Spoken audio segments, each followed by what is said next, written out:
তেসরা August, 5ই August ও 8ই August এই তিনটা দিন নিয়ে বড় ধরনের একটা কু ষড়যন্ত্র চলছে বাংলাদেশে।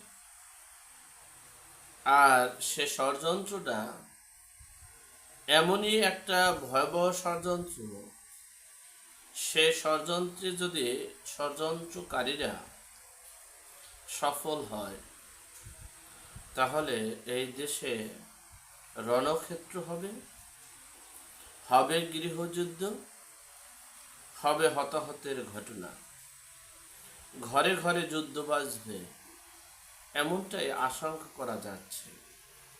আমরা এর থেকে কিভাবে মুক্তি পেতে পারি, চলুন সে বিষয়ে সংক্ষেপে একটু বিশ্লেষণ করার চেষ্টা করি। প্রেস সচিব তিনি বলেছেন, আগামী 5-6 দিনের মধ্যে দেশে একটা পরিস্থিতি হবে, তখনই আমরা বুঝতে পারবো আমরা কতটুকু সফল হয়েছি।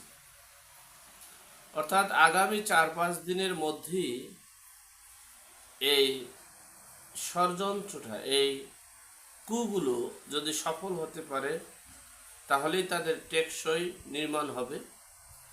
আর সফল হতে না পারলেই তাদের টেকসই নির্মাণ থেকে বের হয়ে কোথায় যাবে বা কি করবে সে পদক্ষেপ নেবে। 1 নম্বরে হচ্ছে, আপনারা ইতিমধ্যেই কিছু একটা ধারণা করতে পারছেন, আজ করতে পারছেন, সেটা হচ্ছে সেনাবাহিনীর বর্তমান কর্মরত মেজর সাদিককে নিয়ে। সাদিককে আটক দেখানো হয়েছে, গ্রেপ্তার দেখানো হয়েছে। দেখানোর পরপরই আমরা মিডিয়ায় জানতে পারলাম রাজনীতির সাথে যারা সম্পৃক্ত থাকবে তাদের সকলকে বিচারের আওতায় আনতে হবে। তো এই মেজর সাদিককে লক্ষ্য করে, এমনকি ইতিপূর্বেই অনেক বড় ধরনের একটা চক্রান্ত ছিল, সেটাকে লক্ষ্য করে সেনাবাহিনীতে একটা কু করা হবে, সে কুর চেষ্টা চালানো হচ্ছে। এরপরে